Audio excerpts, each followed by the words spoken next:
किसी को नहीं पता कि गजा में कौन सी इमारत कब और कैसे इसी तरह धड़ाम हो जाए। ताजा आंकड़े बताते हैं कि गजा में अब तक 66,000 से ज्यादा फिलिस्तीनियों की मौत हो चुकी है, जबकि 1,68,000 से ज्यादा लोग घायल हुए हैं। यह आंकड़ा पिछले 2 साल का है जब से इजराइल गजा पर बम बरसा रहा है।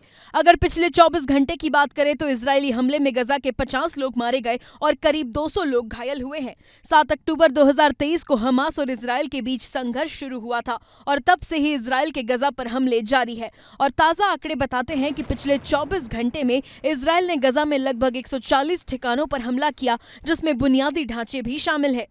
इजरायली सेना का कहना है कि उसके सैनिक 3 टुकड़ियों में गजा की तरफ आगे बढ़ रहे हैं। किसी को नहीं पता कि गजा में कौन सी इमारत कब और कैसे इसी तरह धड़ाम हो जाए। ताजा आंकड़े बताते हैं कि गजा में अब तक 66,000 से ज्यादा फिलिस्तीनियों की मौत हो चुकी है, जबकि 1,68,000 से ज्यादा लोग घायल हुए हैं।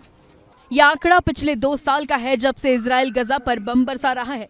अगर पिछले 24 घंटे की बात करें तो इजरायली हमले में गजा के 50 लोग मारे गए और करीब 200 लोग घायल हुए हैं। 7 अक्टूबर 2023 को हमास और इजराइल के बीच संघर्ष शुरू हुआ था और तब से ही इजराइल के गजा पर हमले जारी है। और ताजा आंकड़े बताते हैं कि पिछले 24 घंटे में इजराइल ने गजा में लगभग 140 ठिकानों पर हमला किया, जिसमें बुनियादी ढांचे भी शामिल है।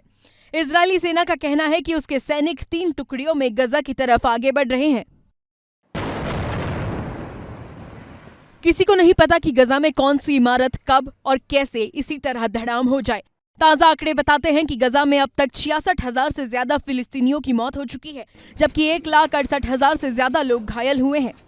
यह आंकड़ा पिछले 2 साल का है जब से इजराइल गजा पर बम बरसा रहा है।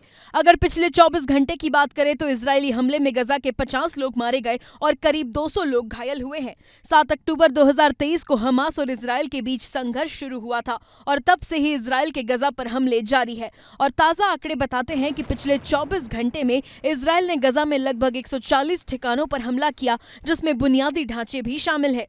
इजरायली सेना का कहना है कि उसके सैनिक 3 टुकड़ियों में गजा की तरफ आगे बढ़ रहे हैं। किसी को नहीं पता कि गजा में कौन सी इमारत कब और कैसे इसी तरह धड़ाम हो जाए।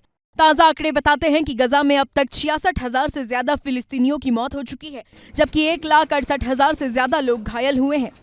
यह आंकड़ा पिछले 2 साल का है जब से इजराइल गजा पर बम बरसा रहा है। अगर पिछले 24 घंटे की बात करें तो इजरायली हमले में गजा के 50 लोग मारे गए और करीब 200 लोग घायल हुए हैं। 7 अक्टूबर 2023 को हमास और इजराइल के बीच संघर्ष शुरू हुआ था और तब से ही इजराइल के गजा पर हमले जारी है। और ताजा आंकड़े बताते हैं कि पिछले 24 घंटे में इजराइल ने गजा में लगभग 140 ठिकानों पर हमला किया, जिसमें बुनियादी ढांचे भी शामिल है। इजरायली सेना का कहना है कि उसके सैनिक 3 टुकड़ियों में गजा की तरफ आगे बढ़ रहे हैं।